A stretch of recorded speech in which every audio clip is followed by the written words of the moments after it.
સુરતની ફેમિલી કોર્ટમાં આજે 7 વર્ષની બાળકીની દીક્ષા રોકવા બાબતે મહત્વની સુનાવણી યોજાવાની છે. બાળકીના પિતાએ દીક્ષા અંગે પોતાની સંમતિ ન લેવાઈ હોવાનો દાવો કરી કોર્ટનો આશરો લીધો છે.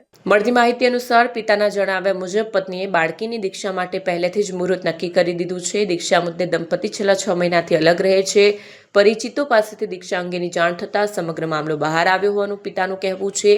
પિતાની માંગ છે કે બાળકી હાલ ખૂબ નાની છે, તેથી મોટી થાય ત્યારબાદ દીક્ષા અંગે ચર્ચા કરવી યોગ્ય રહેશે. બીજી તરફ પત્ની દીક્ષા માટે અડગ હોવાના કારણે વિવાદ વધ્યો અને ઝઘડા બાદ પત્ની પિયર ચાલ્યા જવાની ફરિયાદ નોંધાય છે.